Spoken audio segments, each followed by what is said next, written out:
มีอาชีพเป็นตัวเองบ่ฮู้นะสิหาเขาว่าเฮาเฮ็ดได้นะเฮ็ดหน้าเฮาก็บ่มี ก็มีนาก็ยังว่าเนาะอันนี้บ่มีให้มีนา นี่บ่มีได้เลยบ่มีอะไรให้นะ บ่มีอะไรบ่ได้เฮ็ดเลยมีแต่ไปซอยเพิ่น เจอเพิ่นพอได้ข้าวมากิน แม่ เนาะ นไปซอยดำหน้าก็ไปซอยเพิ่นแล้วคือก็ให้เขาเอาเฮามีเงินก็เอานะแต่ละปีก็ปีการก็ไปดำหน้าบ่จิต ไปฮอดน้ำบ่จิตพุ่น ไปหอดหน้าบ่จิต เพิ่นมาเอา แม่น อืม ไปหอดหน้าเพิ่น ไปเบิด2เลยบ่ ไปเพิ่นสองเลยเพิ่นสองให้น้องเดือนก็ไปแม่ก็ไปไปดำหน้านำเพิ่นแล้วก็เอาข้าวเมื่อแล้วก็เอาเงินให้เอาข้าวมากิน อืม เลยนะเจ้าสีได้ชีวิตใหม่เลยวันนี้เสารักวันนี้ไผพาหาพาสร้าง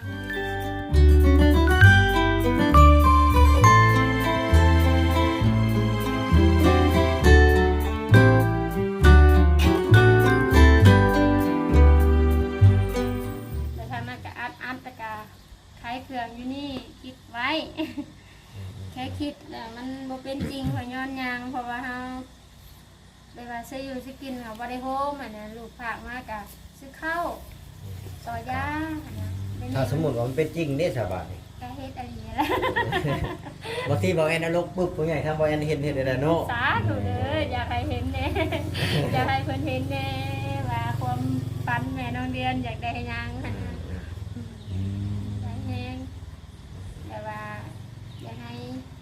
มีอาชีพเป็นตัวเองบ่ฮู้นะสิหาเขาว่าเฮาเฮ็ดได้นะเฮ็ดหน้าเฮาก็บ่มี อืม ก็มีนาก็ยังว่าเนาะอันนี้บ่มีให้มีนา นี่บ่มีได้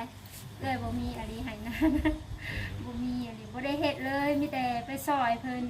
เจอเพิ่นพอได้ข้าวมากิน แม่ เนาะ นไปซอยดำหน้าก็ไปซอยเพิ่นแล้วคือก็ให้เขาเอาเฮามีเงินก็เอานะ อืม แต่ละปีก็ปีการก็ไปดำหน้าบ่จิต ไปฮอดน้ำบ่จิตพุ่น ไปหอดหน้าบ่จิต เพิ่นมาเอา แม่น อืม ไปหอดหน้าเพิ่น ไปเบิด2เลยบ่ ไปเพิ่นสองเลยเพิ่นสองให้น้องเดือนก็ไปแม่ก็ไป อืม ไปดำนาน้ำเพลินแล้วก็เอาเข่าวเมื่อแล้วก็เอาเงินให้เอาเข่าวมากิน อื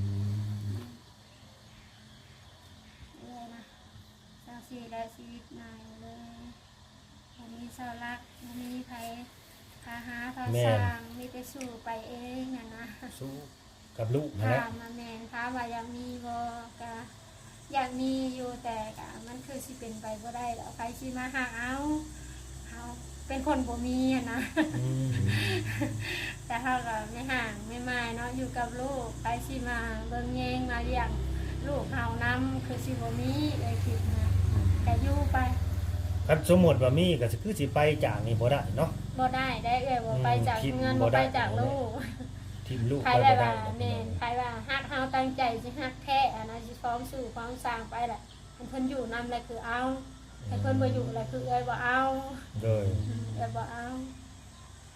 เอ้ยปะลูกบ่ได้แล้วก็ปะเพิ่นปะซ่านบ่ได้ น้องเดือนก็เห็นดีอยู่บ่คันว่าแม่เพิ่นแบบนี้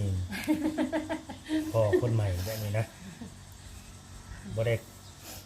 ห้ามหยังที่บ่ได้คัดหยังแม่ที่ บ่ บ่เนาะ แล้วแต่แม่เด้ แม่ ทั้งแม่ได้สักกันลูกอยากได้อย่างนี้ได้ซะแม่ก็บ่ได้ว่าหยังบ่ บ่ได้ว่าแล้ว แล้วเขาก็อยากมีเป็นฝั่งเป็นฟ้าของเขาและบางที โดยบ่ได้ว่านะหักใจแม่น่ะบ่อยากให้เมื่อหั่นนะ โอ้อยากให้อยู่กับแม่เนาะ แม่อยากให้อยู่กับแม่ อืม อยากให้แบบ มีหยังก็อยู่นํกัน มี เฮ็ด หยัง เป็น ก็ นํ อยู่ กัน กันสร้างสาไปนํกับแม่กับลูกไปแต่คันว่าลูกมีผัวก็อยากให้อยู่นำสินะบ่อยากให้ไป อืม เป็นห่วงลูก บ้านเฮาเนาะคันมีให้มีนาก็ถือว่า อืม สมบูรณ์เนาะแต่มันยากบ่มีให้มีนานี่แหละ คือแบบว่าบ่ห้างบ่มีก็ มีนามีข้าวกินเนาะ มีข้าวกินแหละแบบว่า แม่น มีความสุขกันนะเนาะอันนี้ถามว่า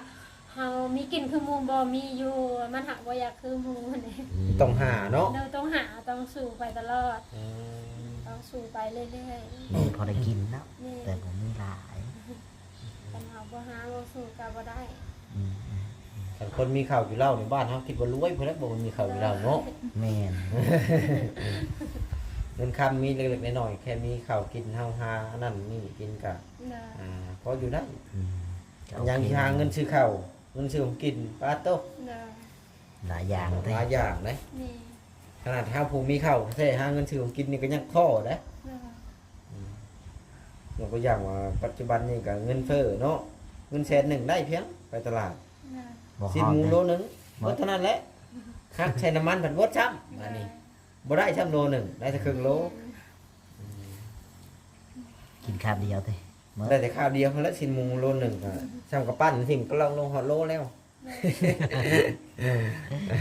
กินหอดอยู่ได้กินหอดบ่าวแซ่น่ะก็คิดว่าตาเพิ่นก็บ่มาเยี่ยมยามเอื้อยจ้าดี เพิ่นก็น่าจะมีงานเพิ่นนั่นแหละ เอาบ่ได้ตักบ่ได้โทรหากันบ่ บ่ บ่ได้มีเฟซมีไลน์ เฟซมีไลน์กันเลย แต่คือว่าเพิ่นบ่ว่างโดนแล้วเพิ่นทักมาอยู่แต่ในแต่ตอนนั้นเดือนน่ะมาน่ะก็เห็นเอื้อยลงสตอรี่แล้วเพิ่นว่ามาแล้วบ่มาแล้วบ่เพิ่นว่ามาแต่ท้ายแล้วบ่โอ้ยกินฮอดเด้อยากไปหาเด้เพิ่นว่าอยากไปหาเด้เนาะค่าเวียกอยู่เพิ่นว่าสิเอาแสนนะ บ่ว่าแล้วเขาอยากเขาเนาะ โดน นี่ อยากลาย แล้วก็เวียงงานเขาหลายเนาะ นี่ อยากมีงานเนาะแม่นแหละสัตว์เอื้อยก็บ่ค่อยได้อยู่ไปตลอดอะไรเอื้อยก็ได้ อย่าไปแล้วบ่เดือนนี้ นั่งเอาวิสงกราน เบิด ต์ เบิดเวียกแล้วบ่เจ้าอันนี้ แล้วแต่มีแต่หันเพิ่นเลยจ้างตกกาตกหยังก็ไปอะไรนะไปตลอดอัน เอ นี้ อ แต่ตอนนี้หากะแล้วสงกรานต์แล้วยังบ่ได้ไปใช้ บ่มีเวียกเฮ็ดเนาะ นี่ เป็นยามนายังไปหับจ้างหมู่เนาะ ไปหาจ้างกันนะ แล้วเลยกลับมา อืม อันนี้บ้านเฮาเนาะก็อยู่ไปที่แล้วงอนๆเงี้ยๆเฮ็ดแล้วนะพี่น้อง เด้อ มันบ่มีงานเฮ็ดมันบ่มีโรงจากโรงงาน เด้อ อยู่ใกล้ๆก็บ่ทันซะนอกเขาเจ้าว่าเวียงบ่ เด้อ สวรรค์ ตัวเมืองสวรรค์นี่ก็มีอยู่มันหาบ่ค่อยหลาย แม่นเงินเดือนบ่เกิน2 ล้านน้อยน้องเลือกสิไปมื้ออื่นมื้อหื้อนี่ก็2 ล้านล้าน8เริ่มต้นเพิ่นว่า อืม เป็นแม่บ้านคือกันบ่ ในบ้านที่บ้าน เลี้ยงน้อง แม่ โอ้ยเมื่อยนำเงินเดือน คือบ่หาขายเครื่องขายของบ่ฮะ เคยบ่ เป็นแม่บ้านมันถูกเด้เป็นแม่บ้าน ไปหาใครเคยใครของ ขายเครื่องขายของแบบจำ อยู่เฮือนตัวเองค่ะวะ บ่นั่นไปเป็นลูกจ้างเพิ่นแต่ว่าขายเครื่อง เป็ ขาน ยข ลู อก ง จ้างเพิ่นน่ะวะอืม มันจะสะดวกสบายกว่าเด้มันจะบ่จุกจิกเฮา บ่ งานบ่สิอันนี้โอ้ทุกอย่างแล้วแม่บ้าน ยากแล้วแม่อยู่กับเพิ่นเลยเด้แต่ว่าจนตอนค่ำนี่ก็จนค่ำจน8 9โมงจนแล้วเวียกจนแปลงผ้าขาวผ้านั่งโอ้ย แม่นะ สารพัดสารเพอะไรอยู่นำเพิ่นน่ะเดี๋ยวว่าเฮาอยู่กับเพิ่นน่ะ ตอนเช้าก็แต่เช้า แม่ตอนเช้าก็ไปลูกคนไปโรงเรียนอีกอ่ะ4 โมงแล้วตื่นไปเฮ็ดเวียกเฮ็ดงานไปน้ำเฮ็ดกินให้ลูกน้ อืม ำหลายอย่างเอาเลยเฮ็ดไปนี่แหละ อีกทีเครื่องมันฮ้อนบ่ เนาะพี่น้องเรื่องราวก็ประมาณนี้เนาะทางน้องก็กลับมาแต่กรุงเทพแล้วเนาะไป3เดือนเนาะ ที่เราไปอยู่เป็นปี หลายๆว่าเงินนะประชามเดือน บ่ได้ไปใช้เนาะ แม่พอใจใส่ ไปกันหลักไปเพิ่นว่าบ่มีบัตรมีเบอร์ถ้าว่าไปมีบัตรมีเบอร์นี่ก็โอเคอยู่ ก็สิอยู่ได้ คือบัตรก็จักพันบ่แม่น4,000 5,000บ่จั แม่ ก ประมาณนั้น เนาะ แหละโดยค่ะบ่อยู่ ถ้ามีบัตรก็โอเคอยู่ 4-5,000เท่านั้นเนาะ เอาบ่ได้มีพาสปอร์ตเลยบ่ โดแล้วรักไป หลักไป รัก ไป ไป บัตร แล้ว ข่าว กูจนว่ามาเล ไป ย บัตรข่าวบ่ ครั้งแรกไปวัดขาวแต่ รัก เอ้าแสดงว่าไปบ่ได้ไกลเฮาได้ติซะ โดย ไปอยู่ใช้ นี่นะพิษนาอีหยังก่อนนครพนมนี่นะ อ๋อน่าสิ ไปทางนครพนมนี่ไปนี่สิไปบ่ไกลเฮาได้ซะผมว่า ไปอยู่ในแถวชานเมืองนี่เนาะ โดยแน่แถวสามนี่เนาะ อ๋อมันอยู่เขตอีสานนี่คิดว่าอยู่ในกรุงเทพ เอาถ้าว่าผู้ใดเนาะแบบว่าเขามาเบิ่งมาชมแล้วเนาะ แม่น สนอกสนใจหรือว่าเกิดความเมตตาสงสารเด้อพี่น้องเด้ออันนี้ก็สำหรับผู้หลักผู้ใหญ่เนาะใจดีใจบุญนั่นแหละ อยากเห็นบัตรเห็นเบอร์ให้น้องบ่ แม่ เนาะ น หรือว่า เห็ เห็ น น บ่ บัตร ได้เบอร์หรือว่ามีการมีงานสิแนะนำเนาะเพิ่นนี่นะเดี๋ยวให้ไปหาเงินหาค้ำมาแหละ แม่น ก็ได้คือกันพี่น้องเนาะก็ทักทายมาเว้ามาคุยกันกับน้องเพิ่นก็ได้คือกันเนาะคันว่าอยากได้น้องเพิ่นไปเหตุการณ์เฮ็ดงานนำก็เว้ากันร่วมกัน ก็เฮ็ดบ้านเฮ็ดเบอร์ให้มันถูกต้องกันสิไปก็ดีไปแบบนี้มัน ไปแต่เถื่อนๆ มัน เนาะ เสี่ยงไหม โอ้เสี่ยงอะไร มันลำบากไปไหน แม่นลำบาก ออกไปตลาดนี่ก็ห่วยระแวงก้นอยู่เด้อเนาะพี่น้อง ลำบาก ไปใส่ ก็หลายนาทีแล้วได้จบคลิปบ่ ก็สิได้จบคลิปหั่นแหละเนาะ แม่น ก็ฝากกดไลค์กดแชร์กดติดตามในพี่น้องเด้อสุดท้ายก็ให้ทางซองแม่ลูกเพิ่น3แม่ลูกเนี่ยเนาะ 3-4ด้วย สี่คนเนาะ ดีมีแห้งเนาะอยู่ดีมีแห้งสุขภาพแข็งแรงก็มีผู้รักผู้ใหญ่เพิ่น แม่น ดูเมตตาสุนเจ้าเนาะ ผมก็ทำกับสู้คือเก่าเนาะ โอ้ยก็ให้ได้ก็ให้ได้เจอคนที่สิมาดูแลสุนเจ้าไว้ ก็ ๆนะ พา ครับ ผมเข้าใจหลายๆทางผมมาเยี่ยมมายามก็ดีใจนำเลย โดย รายการฝากความรู้ความใจทางผู้หลักผู้ใหญ่ที่เคยซอยเอื้อยเมตตาสงสารเอื้อยซอยเอื้อยจนฮอดปัจจุบันนี้ทาง โดย ผู้ใหญ่ทางเบาแสนรายการเบาตาเบาจิตรายการบาง บ่เคยลืมเนาะ บ่เคยลืมอยู่ในใจเสมอทางพระอาจารย์เบามาแล้วก็แค่ แม่นเป็นบ่เคยลืมพี่น้องเลยว่าเคยได้รับการช่วยเหลือ แม่